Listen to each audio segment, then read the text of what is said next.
पहले तालीम से तुम मोड़ दिए जाओगे, फिर किसी जुल्म से तुम जोड़ दिए जाओगे। हाथ से हाथ की जंजीर बनाकर निकलो, वरना धागे की तरह तुम तोड़ दिए जाओगे। अस्सलाम वालेकुम।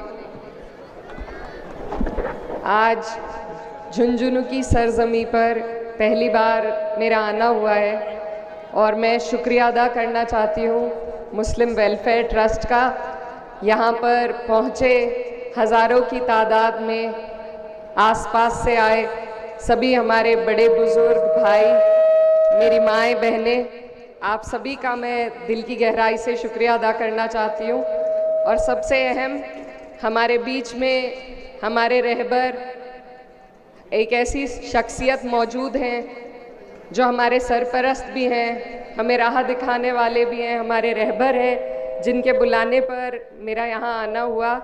तो मैं शुक्रिया अदा करना चाहती हूँ शाही इमाम उस्मान साहब का, और साथ में आए हमारे मेहमान मुनव्वर जमा साहब, इब्राहिम भाई का दिल की गहराई से बहुत बहुत शुक्रिया। मेरी बहनें कोई डॉक्टर बनेगी, कोई इंजीनियर बनेगी, कोई सांसद बनेगी, और ऐसी कोई जगह नहीं है जहाँ अगर हम चाहें सच्ची नीयत से मेहनत करके जहाँ पहुँचा ना जा सकता हो। तो हमें अपनी तरफ से भी ये कोशिश करनी है कि हम दीनी तालीम के साथ साथ दुनियाई तालीम पर जोर दें, क्योंकि हमारे दीन का भी सही इस्तेमाल वो होगा जब हम बड़ी जगहों पर, शोहरत वाली जगहों पर जाकर ये दिखा पाएंगे कि हमारा दीन हमें क्या सिखाता है, कि हमारा दीन हमें अपने मुल्क से मोहब्बत करनी सिखाता है। तो ये एक बहुत बड़ी चीज़ है जिसको आपको और हमें सबको मिलकर साथ लेकर चलना है, क्योंकि आज देश के जो हालात हैं उसमें अगर हम नज़रअंदाज किए जा रहे हैं तो उससे बाहर निकलने का कोई नेता हमें रास्ता नहीं दिखा सकता, कोई पार्टी हमें रास्ता नहीं दिखा सकती। वो रास्ता हमें अपने लिए खुद ही बनाना है, और वो रास्ता सिर्फ़ और सिर्फ तालीम और इल्म का रास्ता है। आज जो पूछा गया, अभी इब्राहिम साहब ने पूछा कि वो क्या तरीका होगा, कि हम ऐसा क्या कर सकते हैं जिससे हमें एक ऐसा ऑर्गन ना समझा जाए जिसको नज़रअंदाज किया जाए।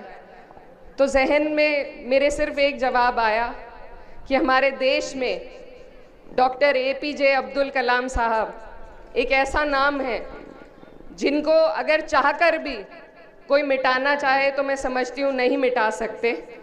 उन्होंने देश के लिए वो काम किया है जो और कोई नहीं कर सकता।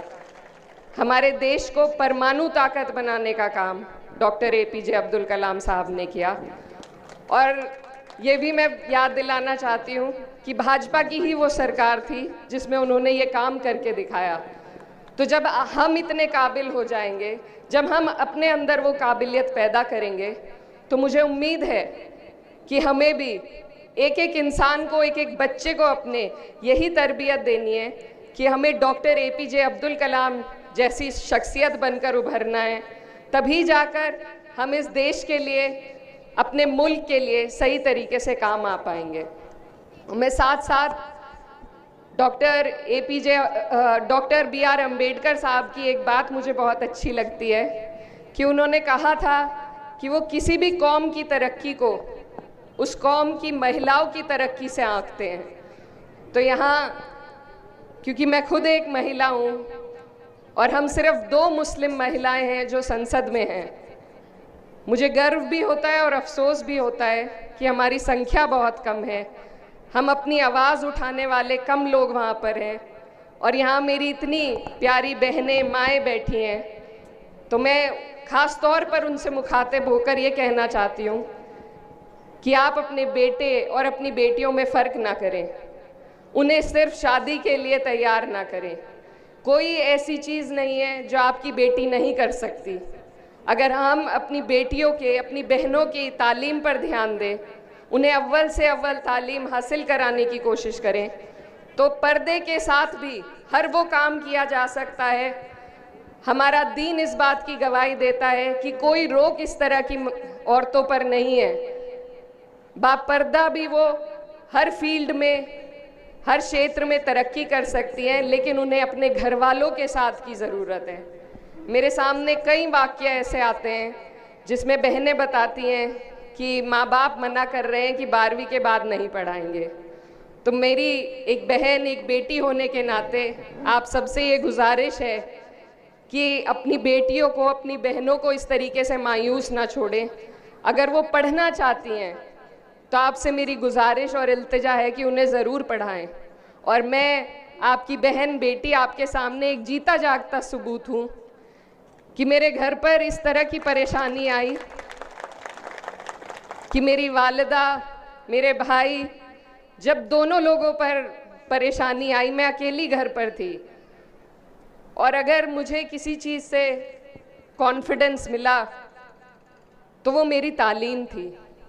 और तालीम ही वो ताकत है जो दुश्मन की आंख में आंख गाड़कर आपको देखने की हिम्मत देती है। तालीम ही वो ताकत है जो आपको आगे बढ़ने का जज्बा देती है। तो जब मेरे साथ कोई नहीं था, खुदा के बाद अगर मेरे पास कोई ताकत थी तो वो मेरी तालीम की थी। और तालीम ही आज एक और हमारे लोगों में एक बात है कि डर का एक माहौल बहुत बन गया है, जो मुझे बिल्कुल पसंद नहीं है। और डरता वही इंसान है जिसको जानकारी थोड़ी कम होती है।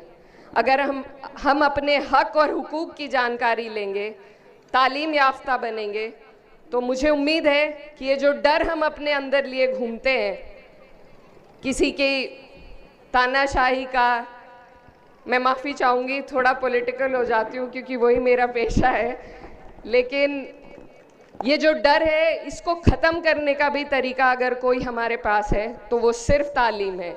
जब हमें पता चलेगा कि हमारे क्या अधिकार हैं और कोई हमारे साथ नाइंसाफ़ी नहीं कर सकता कानून के तहत, तो हम किसी से डरेंगे भी नहीं।